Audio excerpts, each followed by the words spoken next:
Very good evening to all of you. Welcome to today's practical session, which is session number 10 for the year 2024. And yes, today is Sunday, 10th of March 2024. Myself, Surjit Kakkar.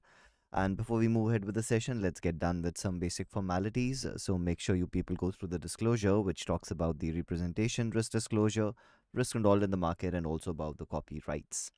So today's session will be the practical application of demand supply methodology. We do these sessions every week, right? So every weekend we do the session wherein we get into the practical application of the methodology. Now, in case you have still not learned the demand supply methodology, it is available as an absolutely free course now.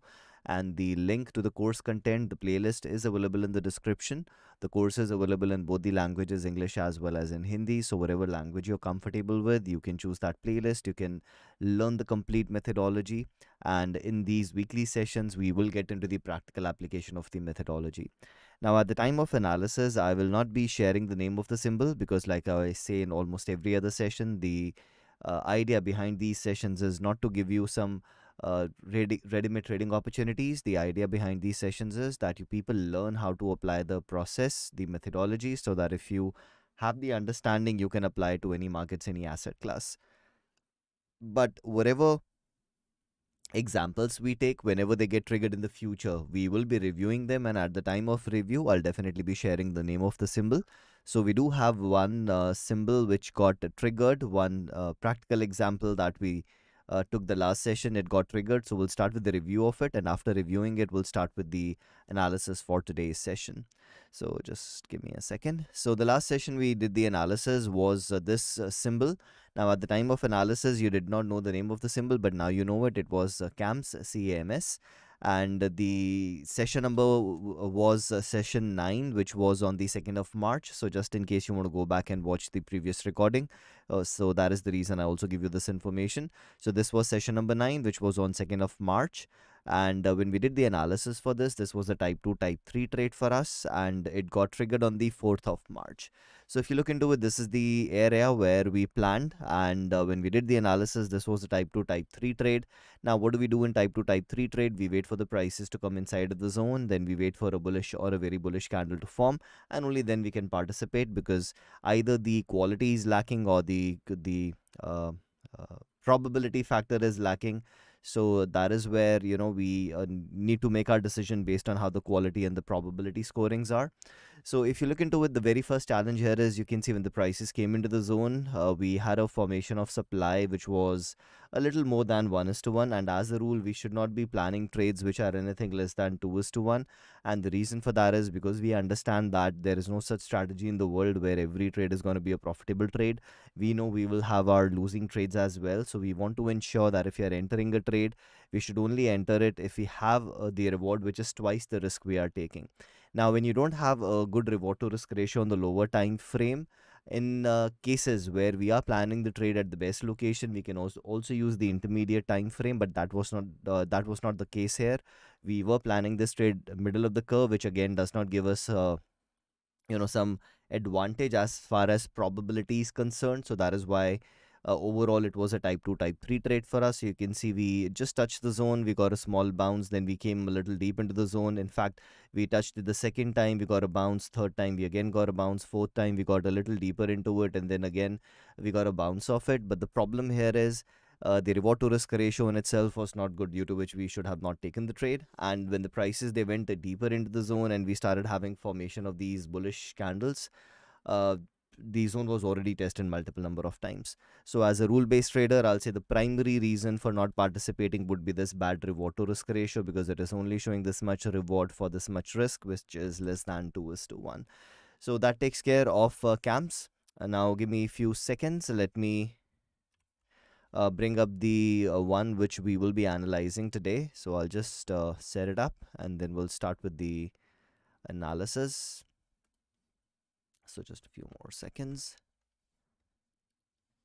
All right. I am almost done. Now, before we start with the analysis, I would also like to add that today's analysis is an MIT analysis. So what I need to do is I need to change my settings, wherein the higher time frame will be monthly, weekly. Then we have the 60 minutes. Now, this is a feature which is available in the demand supply zone indicator, wherein we can define our time frames, so that when we are doing the analysis, as in when we shift to these time frames, we don't have to change the settings manually. The indicator will automatically do it for us. But yes, we'll understand it as we move ahead. So I just wanted to get done with the settings so that we can start with the analysis. Now, whenever we talk about trading, I always say trading has to be a very mechanical and rule-based process. And why it should be mechanical and rule based, I have explained this in a video. The title of that video is How to Start Trading. In case you have not yet watched that video, the link is available in the description. And mind it, during the session, if I talk about some videos, some downloads, or maybe some links, all those things will be available in the description. So do not worry about, how do I find those links or how do I download these documents. Everything is available in the description, so just go through the description, you'll have access to it. And I will also add available in both the languages, English as well as in Hindi. All right, so like I said, as a trader, the very first thing is we need to be very mechanical and rule based. Why? I have explained this in a video called as How to Start Trading. In case you have not yet watched that video, do ensure you watch it, and the process that I've explained in that video, do ensure you follow it, because it cannot be skipped. Eventually you'll have to go through that process, so the sooner you start, the better it is going to be for you. So whenever we start trading, like I said, since it needs to be mechanical and rule based, we have to create something which is called as a trade plan. Now, when you're learning a new methodology or when you have started learning trading, initially it's not easy for us to create a trade plan, because you need to have a good enough understanding of the process. Only then you can create a rule book for you. And to overcome this challenge, I have created two documents for you. The first one is called as the trade plan steps. You can also call it as the flowchart or the walkthrough, which guides us what we need to do as a demand and supply trader step by step. Now, all these steps, they have their elaborate rules as well, and those elaborate rules are available in the rule book. Now, mind that this rule book that I've shared with you is a conservative approach, because whenever we are learning something new, it definitely makes sense to start a little conservative. With time, with experience, if you want to make modifications to it, from conservative you want to make it extra conservative, you can do that. From conservative, you want to get into a little aggressive trading, very aggressive trading, those modifications can be done based on your personality style, based on your experience. So what is our step number one whenever we start planning our trade? So whenever we start planning our trade, our step one is to define the trade purpose. And what is the meaning of trade purpose? Trade purpose implies the expected duration of the trade. And the duration of the trade is from the time you enter the trade to the time you exit the trade. Now, when I'm talking about the exit here, the exit can be the target, the exit can be break even, the exit can be the trailing stop loss, the exit can also be the stop loss, any kind of exit. So again, exit does not only mean profit. Exit can be profit, exit can be loss, exit can also be break even, whatever the exit might be. Now, why are we starting with the trade purpose? And the reason is because when we do our analysis, the charts that we use, they are time-based charts, and we have options for n number of time frames that are available to us. So the very first challenge we face is that there are so many time frames available. So out of these n number of time frames, which time frame should I be using for my analysis? That's the very first challenge. And to overcome this challenge, we do not start by randomly selecting any time frames. We start by first defining our trade purpose, because logically, the longer I want to be in the trade, the bigger the time frame I should be using for my analysis. And similarly, the smaller I want the duration for the trade, the smaller the time frame I should be using for my analysis. So what I've done is I have divided these trades into four different purposes, and we call them as the hourly income, daily income, weekly income, and monthly income. Hourly income implies a trade where my expectation is that this trade can last for an hour or maybe few hours. Daily income, a trade which can last for a day or few days. Weekly income, a trade which can last for a week or few weeks. And monthly income is a trade which can last for a month or few months. Now, very important, by definition, I say daily income is a trade which can last for a day or few days. But when we are looking into markets that are not 24 hours market, like our NSE market, which opens at 9:15 a.m. in the morning and closes at 3:30 p.m. in the afternoon as per the Indian Standard Time. And then whenever is the next trading day, we again open at 9:15 a.m. And I'm pretty sure all of you would have experienced whenever the market opens, some stocks they gap up, some stocks they gap down. Now, because of this gap up, gap down, what can happen is if you get a gap in your favor, you might get profit, which is bigger than what you were expecting on that trade. But if you get a gap against you, you can also lose more than what you were willing to lose on that trade. So we understand that whenever we keep a position overnight, By keeping the position overnight, we are taking that unnecessary overnight gap risk, which initially we would like to avoid. And the reason for that is whenever we are learning something new, like I said, we don't have expertise from day one. Initially, we are prone to making mistakes. So that is why, as a risk management rule, initially our hourly dailies will be strictly intraday. For weekly monthlies, anyhow, we are not anticipating we'll be getting the exit the same day. So here you have no choice, but you'll have to keep those positions as overnight positions. But that does not mean that for weekly monthlies you cannot have gap against you. It can still happen, but since we are leaning against some bigger time frames, the probability definitely reduces. So let's assume that in our step number one, I want to plan monthly income trades. Now, as soon as I choose my purpose of trade, what is going to happen from the rule book, I'll get to know what time frames I should be using. So if you go to page number 28 on rulebook, we start with the topic that is multiple time frame analysis, because demand supply methodology is not based on one single time frame. Demand supply methodology is based on multiple time frame analysis. So what are the multiple time frames that we use? We use a minimum of four different time frames, and we call them as the higher time frame HTF, intermediate time frame ITF, lower time frame LTF, and the refining time frame RTF. Higher time frame is used for demand supply curve analysis, intermediate for trend. Lower time frame is the time frame where we identify areas of demand and supply for our entries and exits. And the refining time frame can be used for multiple purposes like fine tuning the zone. Just give me a second. Right. So like fine tuning the zone, different kind of entries like your type 2 type 3 entries, or in case I need to apply some additional rules, that is also where this time frame can help us. Next, what are the four different trade purposes? We have already talked about it. What is HIT, DIT, WIT, and MIT? So now the question comes that for every purpose of trade, what will be my four different time frames? And the answer comes from this table. Now this table is for NSE market, which is only open for about 6 hours 15 minutes. But if you're trading markets which are open for a longer duration, you can refer to the page number 32, where I've given you another table for markets which are open for a longer duration of time. Now, in this example, I said, let's assume that I want to plan a monthly income trade.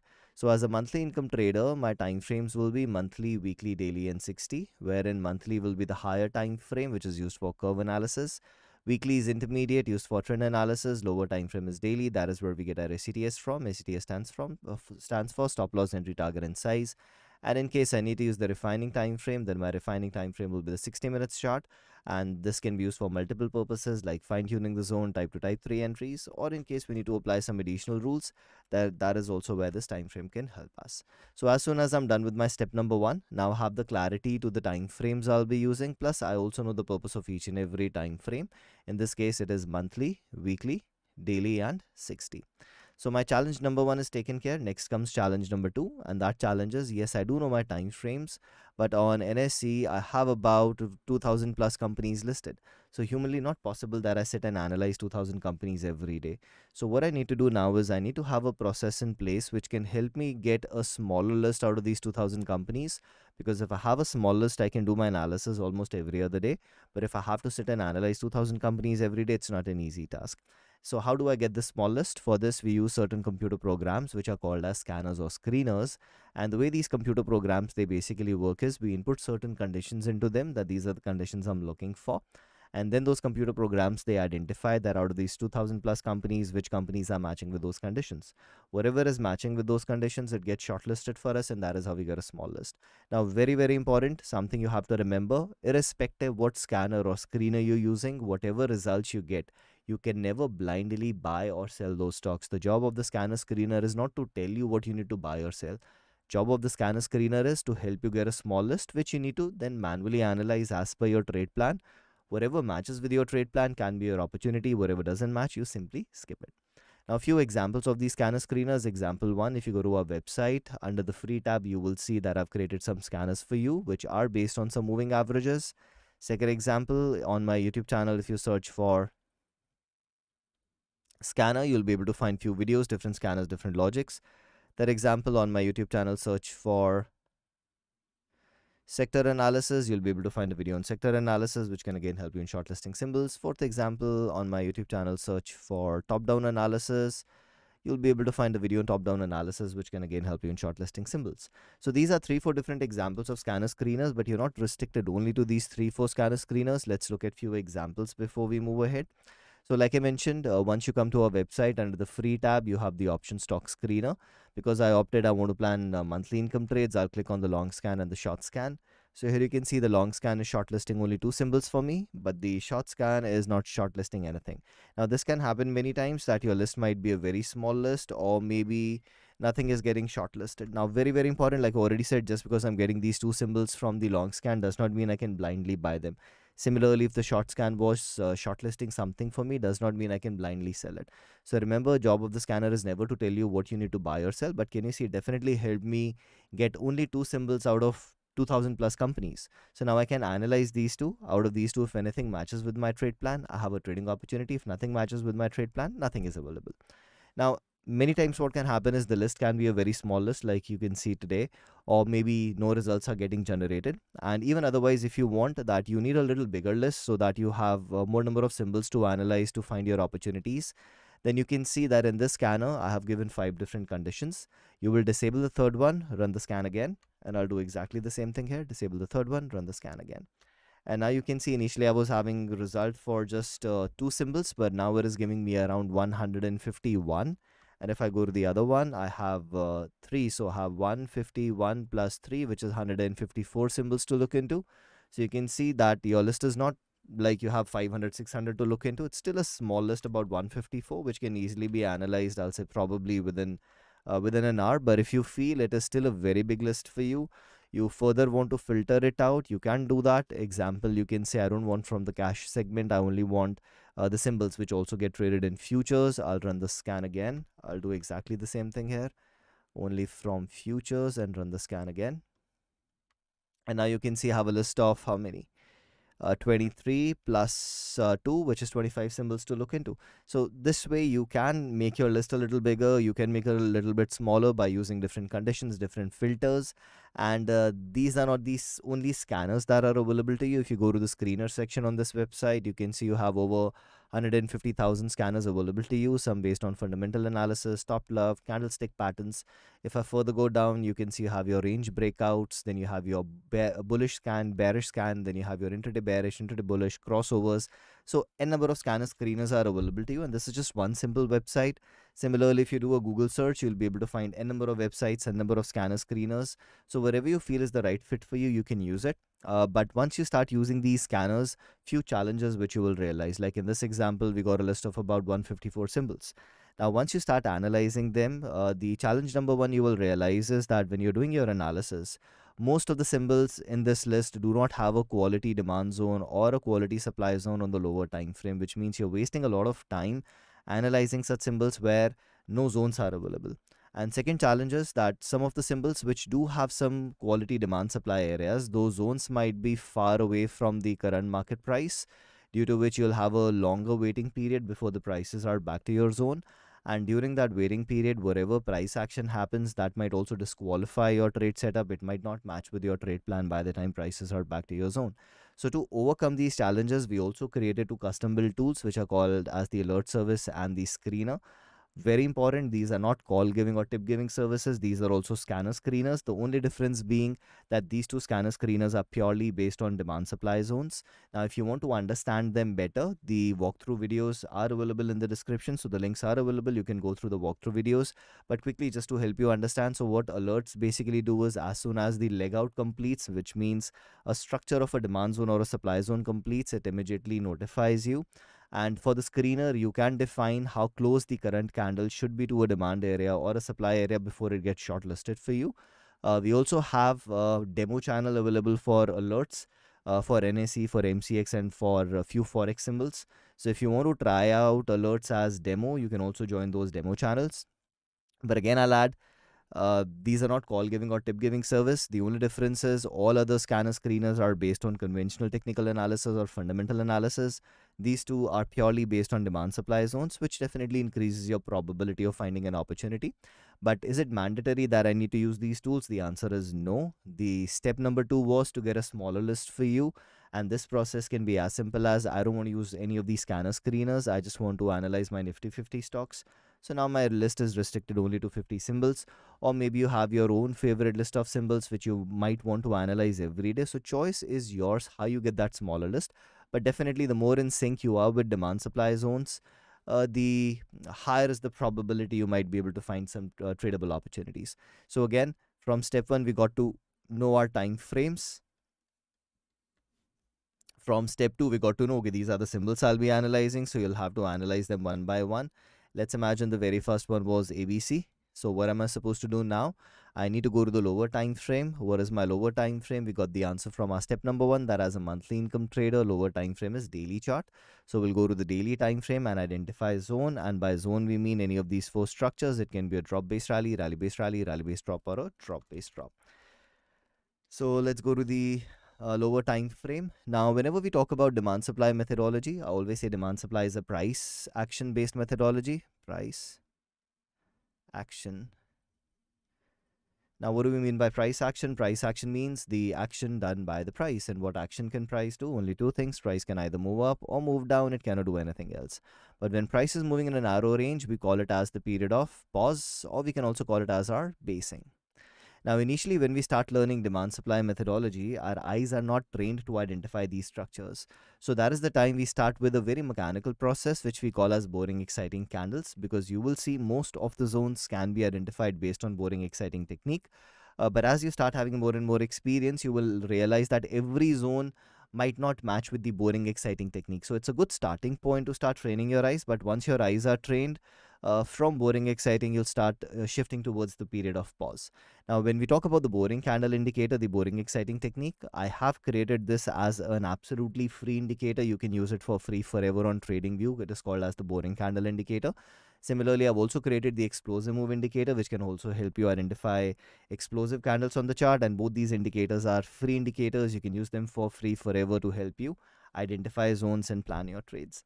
But while I'm doing the analysis during these sessions, I will be leaning purely against the demand and supply zone indicator, which is much more advanced. Plus, it is more like GPS that, and now I don't have to identify the zones. It automatically identifies the zones for us and plots it on the chart, which makes the process much more faster, easier, and mechanical. And that is what I'll be leaning against. So here you can see the indicator is telling me that if I'm looking below the current market price, I have a fresh demand area, and I also have a fresh supply area. Now, at times I do get this query that if we have both demand and supply, so should I be buying at demand or should I be selling at supply? The answer is very simple.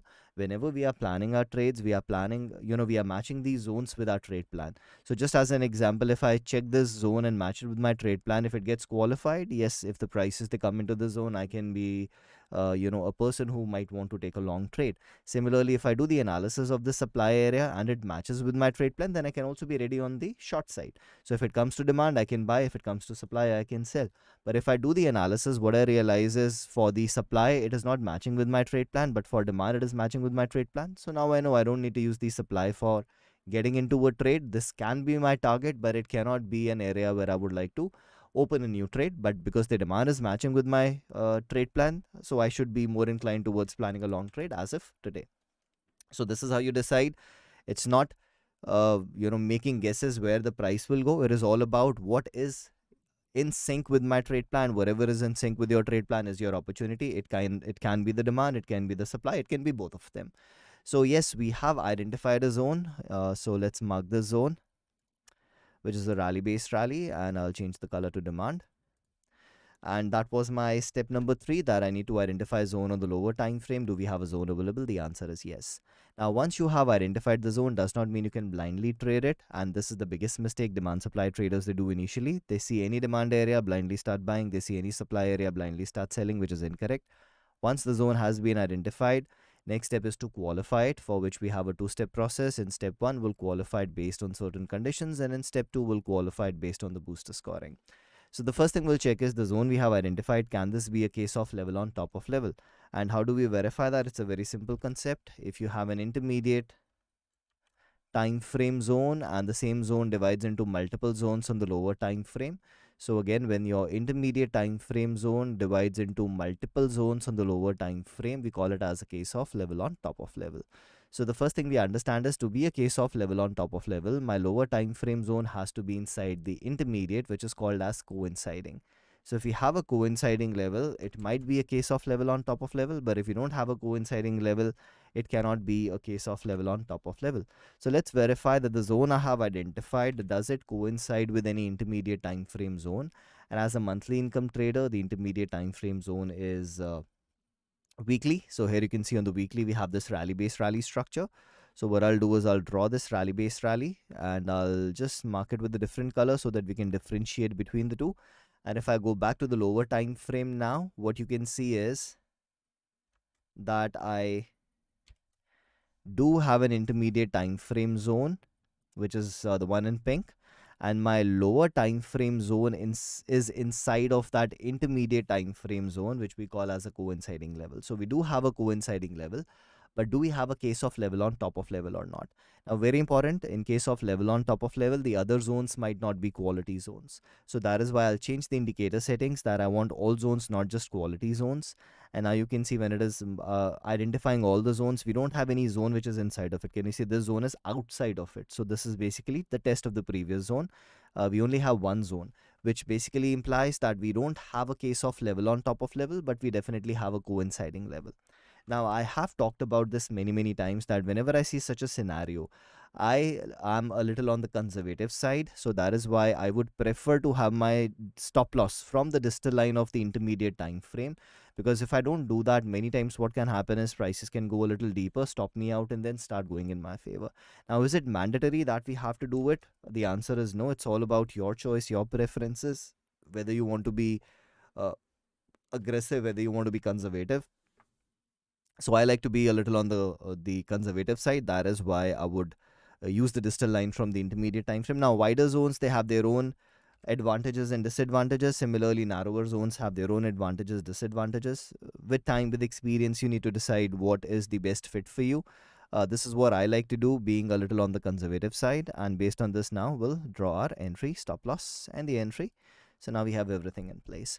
Now, some of you might say that, okay, even if you're planning a trade, we have our supply sitting right above, which is showing us a very bad reward to risk ratio. Uh, Not to worry about it. We'll talk about it as we move forward. So yes, I have now identified a zone, and it was not a case of level on top of level. Already verified that it was coinciding, due to which I did make some modifications to it. Now, this zone is not because of a gap, therefore gap rules will also not apply. Level on top of level was anyhow not applicable. It was a rally based rally structure, therefore pivot nor authenticity would also not be applicable, and it is not a structure of unstable equilibrium.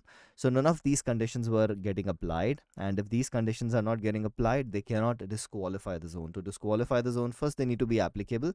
Then there can be two possibilities, either qualified or disqualified, but if it is not getting applied, the zone cannot get disqualified. So after applying the applicable rules, is the zone qualified? Fact is, none of the rules were applicable, so the zone is definitely qualified for us.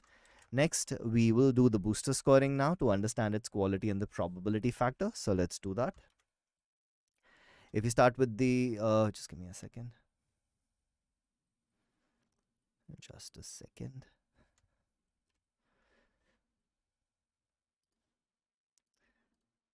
All right, so if we start with the boosters, the very first one is freshness. If you talk about the zone, you can see after leaving the zone, price has never been back to the zone, which makes the zone as a fresh zone, gets a score of 3. Talking about strength, we have an explosive move, gets a score of 2. Time at the zone, we only have 2 candles in the basing, again gets a score of 2. Reward to risk ratio, will take it as an assumption, therefore gets a score of 3. Next, now, like I already said, some of you might say, okay, we have supply setting right above, which means that's my risk and that's my reward, which is just about 1:1. So why are we even planning a trade for a, just give me a second. I think you guys were not able to see the screen. Now you should be able to see the screen. My bad. Great. So yes, this is what I was talking about. Freshness is 3, strength is 2, time at the zone is again 2, and reward to risk ratio we are taking as an assumption. So the supply zone is definitely sitting right above, which basically is showing us about 1:1. But that's not a very big issue here. Now, why it is not a very big issue? Because once I move ahead and we start looking into the next one, which is location. Can you see when I go to the monthly time frame to check my location, you will see that we are planning this trade very low of the curve.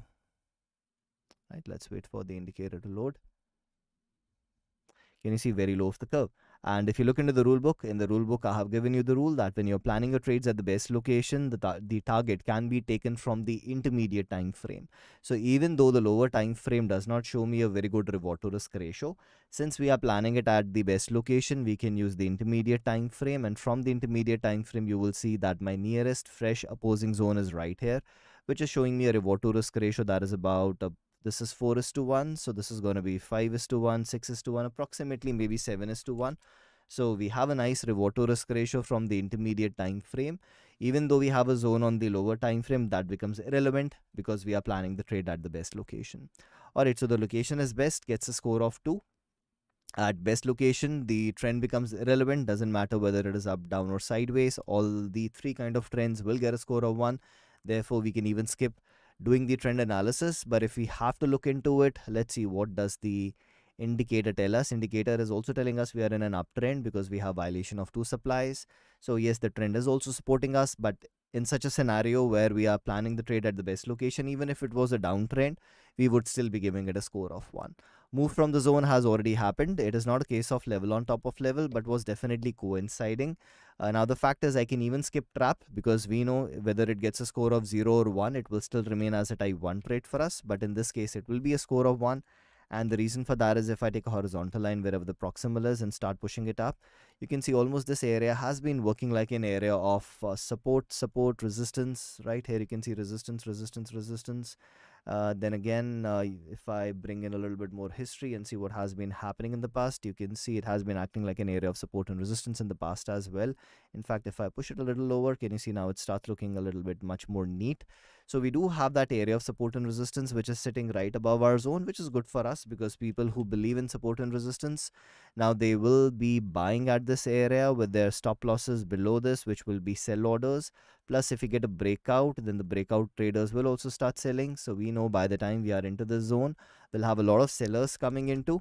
And these sellers will be making two novice mistakes: selling after a decline in price, which means selling at a cheaper price. And mistake number two, by selling in an area where the chart has proven to us that back in history demand was more than supply, which could be the only reason for prices to move up. So yes, it has that possibility that it can work like a trap. So we get a score of 10 for quality and 7 for probability, which makes it as a high quality, high probability trade setup. And high quality, high probability can be traded as a type 1 trade. So after applying the boosters, we got to know this can be a type 1 trade for us. Now, no matter how high the quality or the probabilities, any trade can be a stopped out trade. So we need to be ready for the worst case scenario, for which we do a proper position size calculation. Whenever the prices are back, we'll re-verify because markets are not static, markets are dynamic, conditions are changing almost every other second. So we'll have to double check, does it still match with my trade plan before we place the order for it? If the answer is yes, it is qualified, we can place our order. In this case, it's a type 1 trade. And once your order has been executed, the last step is trade management, where based on the conservative rule 1 is to 1, we make it as a break even trade. After that, if we get the opportunity to trail onto it, we start using our trailing stop loss. And that is how we plan trades, very mechanically and very rule based. And that takes care of the example we had for today's session. Now I can see we have some queries in the chat box, so I will be taking those queries. But before I do that, I would like to add, if you're not subscribed to my channel, make sure you subscribe it. If you're liking these session, then do hit the thumbs up button. If you have any questions, queries, you can put it in the comment section. And yes, if you have any friends or family members who are into trading, and they wish to learn demand supply methodology, or even otherwise they're exploring some new methodologies, you can definitely share the link to my course. And if you're on some trading groups, you can also share there, because I do understand a lot of people are struggling, so you never know what might help them. So let's see what we have in the chat box. Is there any discount on the annual plan of demand supply indicator? Absolutely yes. So for the uh, 30 days, it's the regular price. For 60 days, I guess it's 16% discount. And for the annual, I guess it is 30% discount. So once you select it as annual, by default, the discount will be applied. All right, so thanks for illustrating the point to show that we shouldn't force trades and only take those trades where the ratio is at least 2 is to 1. pursue other opportunities greater than absolutely. And see, the reason for this is, and I have explained this in the video, which is how to start trading, why it is very very important to have a good reward to risk ratio, because at the end of the day, it is not the hit rate which keeps you on the positive side, it's always your reward to risk ratios which keeps you on the positive side. So that is why it is very important for us that whenever you're planning trades, you need to ensure that you're only doing that for good RRs. If the RRs are not good, definitely you should be avoiding it. But yes, there are some conditions where this can be overlooked, like you can see in this example here. The lower time frame is not showing me good RR, it is only showing me 1:1. But since we have other positive factors, we are planning this trade at the best location, this can be ignored. And then I took the reward to risk ratio from the intermediate time frame, which is showing me as 7:1. So yes, these conditions are very very important, because this is something I can guarantee you that there is no such strategy in the world where every trade is going to be a profitable trade. So we know for sure that we will be having losing trades, and since we know we will be having losing trades, we need to be extra careful whenever we are risking our capital. All right. uh,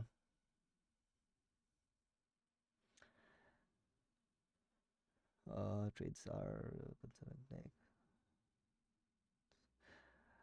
Perfect. It's all about location. See, definitely it is about location, because because if you think about it in a broader perspective, location is something which definitely adds a lot of probability, and that is why when the location is adding probability, some of the smaller time frame areas, if they are getting formed, we can ignore it. But again, if I put it in another way, just as an analogy, like if I ask you what is more important in a car, is it the steering wheel, is it the wheels, is it the air that we have in the wheels, is it the fuel, is it the clutch, is it the brake, is it the gearbox, right? So the answer is everything has its own importance. So similarly, yes, some things can be given a little more weightage, other things can be given a little lesser weightage, but overall everything is important. So it's more like we have these small little pieces of puzzle, which we combine together to look at the bigger picture, the complete picture, and then we make our decision. So yes, definitely location has its own weightage, and that is where, if your locations are good, some other aspects can be modified, right? Like for the target, we can shift from lower time frame to intermediate time frame, but yes, everything will have its own importance. It's not that one thing has 100% importance. Weightage can differ, but everything has to be taken care of. All right. So I suppose you should be using alerts to ensure you don't miss the trade. Yes. So what I do is, once I have identified, which trade setup I would be interested in, then you can see I place, these price alerts, so that whenever prices they crosses that area, I get notified for it. Otherwise, it's almost impossible to keep a track on so many symbols. So what I do is I analyze, I put my price alerts, so that whenever the prices are getting close to it, I get notified. And once I get the notification, I quickly re-verify it with my trade plan. If they get qualified, yes, I participate into those trades. All right. Let's see what we have. Live sessions are building my confidence on the methodology and the blueprint you have offered on the course material. All right, perfect. So good to know that it's helping you. But one thing which I'll definitely add here is, uh, a lot of people, what they do is, when they start trading, they start with something which is more like simulation or maybe paper trading. I generally recommend not to get into paper trading or simulation. The way I explained it in the video, how to start trading, follow that process, because when real money is involved, no matter how small the amount might be, but when real money is involved, real emotions are involved, right? So that is something which I'll definitely add, that yes, do go through that process. Do it with a very very small amount which you are comfortable with. Even if it's the worst case scenario, you're comfortable losing that money, but money has to be involved. Only then you start understanding those emotions, and you start taking control of those emotions. All right. Great. Great, perfect. So that brings us to the end of today's session. I will be seeing you now next weekend. Next weekend, most probably I'll be doing the session on Saturday. It might even be Friday, because I know for sure that Sunday I'm not available. So let's see how it goes about. But until we meet next, enjoy your Sunday evening. Trade safe. Take care. Bye bye.